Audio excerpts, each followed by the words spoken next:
يا نبي سلام عليك يا رسول سلام. سورہ کہف کا نام ہم نے سنا ہے. غار والے ساتھی، وہ 7 لوگ جنہوں نے غار میں پناہ لی دقیانوس بادشاہ سے تنگ آ کر اپنے ایمان کی حفاظت کی اور غار میں پناہ لی. ان کا ذکر اللہ رب العالمین نے فرمایا. اب جب انہوں نے اللہ رب العالمین کے لیے اپنا گھر بار سے چھوڑا، اپنا علاقہ چھوڑا، اپنے عزیز رشتہ دار چھوڑے اور آسائش والی زندگی کو چھوڑ کر جب غار میں پناہ لینے پر جی آمادہ ہوئے تو اللہ رب العالمین نے ان پر کیا انعام کیا، یہ ذکر ہے. فرمایا نحن نقص علیک نبأہم بالحق، ہم ان کا ٹھیک ٹھیک حال تمہیں سنائیں. انہم فتیۃ، یہ نوجوان تھے، فتیۃ نوجوان تھے. پتا چلا کہ جوانی کی عبادت اللہ رب العالمین کو پسند ہے. جب جوانی میں اللہ رب العالمین کے لیے انہوں نے صبر کیا اور اپنی گھر بار اور آسائشوں کو چھوڑ کر غار میں پناہ لی تاکہ اپنے ایمان کی حفاظت کریں، اس دقیانوس بادشاہ سے جو ہے اپنی جان چھڑائیں. فرمایا آمنوا بربہم، وہ ایمان لائے اپنے رب پر تو اللہ رب العالمین نے انعام فرمایا. کیا فرمایا؟ وزدناہم ہدا، اور ہم نے ان کی ہدایت کو بڑھا دیا. ایک انعام.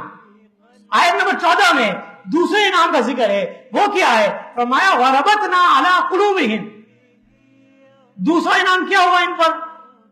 فرمایا کہ ہم نے ان کے دلوں کو ڈھارس دے دی، طاقت دے دی ان کو. کس طرح؟ اذ قاموا، جب وہ کھڑے ہوئے دقیانوس بادشاہ کے سامنے. اب یہ 7 تھے. اب سوچئے ایک لمحے کے لیے جو میسج دیا جا رہا ہے ہمیں، یہ 7 افراد تھے اور مد مقابل کون تھا؟ دقیانوس بادشاہ اور اس کے سارے ماننے والے. گنتی میں 7 اور دوسری طرف لشکر. لیکن کیا؟ اذ قاموا، جب کھڑے ہوئے، فقالوا، اور بولے ربنا رب السماوات والارض، یہ تو کیا ہمیں دعوت دیتا ہے کہ اس کو پوچھے، اس کو پوچھے، اس کو معبود بنائے، ایک کو ایک سے زیادہ معبود بنائے. ہم ان سب چیزوں کو نہیں مانتے. کیا مانتے ہیں؟ کہا ربنا رب السماوات والارض، ہمارا رب تو وہ ہے جو آسمان و زمین کا رب ہے. اتنا بڑا میسج ان 7 لوگوں نے، جن کو اصحاب کہف کا خطاب دیا گیا، ان لوگوں نے دیا. خوف نہیں کیا، ڈرے نہیں، جھجکے بھی نہیں، بلکہ جو کرنا تھا وہ کر دکھایا. کامیابی کی یہی دلیل ہوتی ہے. انسان کے تبدیلی کا سفر کا آغاز اسی سے ہوتا ہے کہ انسان کی سوچ بن جائے، اس خوف کو دور کر دے کہ میرے مد مقابل کتنا بڑا لشکر ہے، حقیقت پر اور جو ہے اپنے بات پر ڈٹ جائے، اڑ جائے. اور یہی میسج ان اولیاء کرام سے ہمیں ملا.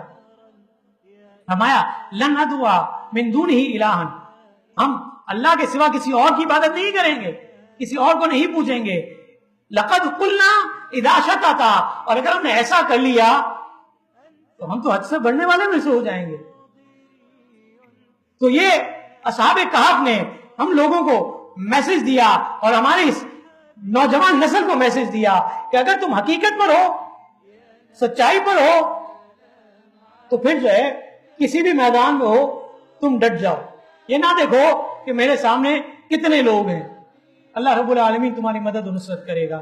جس طرح قرآن نے ان اصحاب کہف کے لیے 2 باتیں فرمائیں کہ ہم نے ان کی ہدایت بھی بڑھائی اور ان کے دلوں کو پختہ کر دیا، ڈھارس بتا دی.